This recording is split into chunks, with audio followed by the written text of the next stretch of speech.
5 seconds. Start.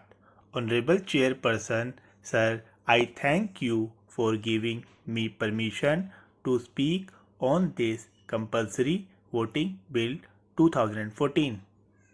The contention of the honorable member who has brought this bill is that a voter who is eligible to vote in the election should exercise his right when called by the Election Commission. He wants all the people to vote in the elections. The reason as to why he has brought this bill is that in the elections there is lower turnout. The other reason is that it encourages the citizen to exercise his right in order to elect their representative.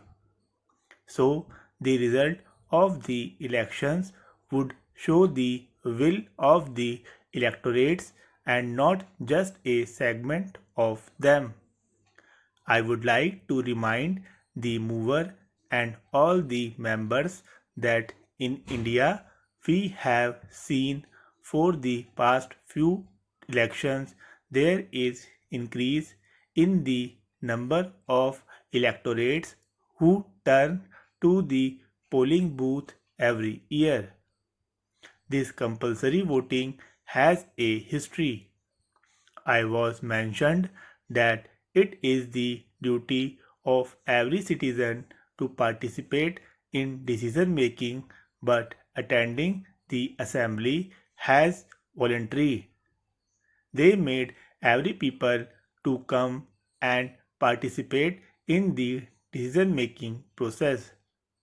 That was the main reason in the olden days. This compulsory voting mentioned has been in place is about 22 countries all over the world. In some countries the law is there, but it is not enforced. In some other countries the law is there and they are compulsorily enforcing that law. In India, so far there is no compulsory voting in any place.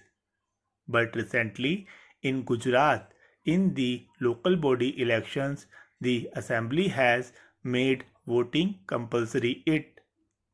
It was mentioned that if anybody does not vote, he would be penalized. In countries like Australia, Argentina, and Brazil, compulsory voting is there and the law is enforced. If an electorate does not turn to the polling booth, he is punished.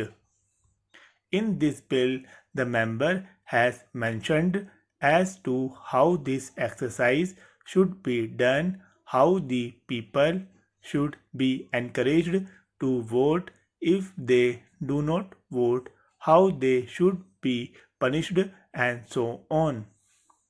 All these things are mentioned in this bill.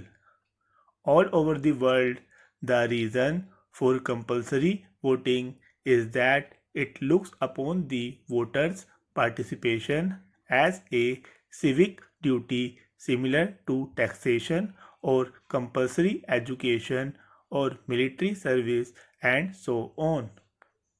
In some countries, military service is compulsory. In some countries, universal participation of electorates will help in electing a government which is more stable, legitimate, genuine in nature, and reflects the will of the people. This prevents disenchantment of socially disadvantaged groups. But the problem if you follow this method is that you have to conduct elections on holidays. In countries where this method is followed, election is conducted only on Saturdays and Sundays. people their vote through postal ballot, pre-poll voting is allowed, email voting is allowed, and even mobile voting is allowed. All these facilities are not available in our country. If people who are not likely to support any candidate participate in compulsory voting, there is likelihood of split votes or banks votes. This ensures that there is no possibility of a person being intimidated and prevented from voting. In India, we have the Nota option, which can be exercised if an elector is not willing to vote in favor of any candidate.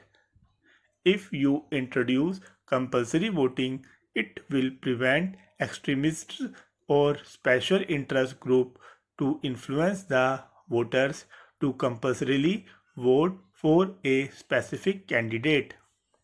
But in non-compulsory voting method, it is the motivation by the politicians that encourages voters to go to polling booths.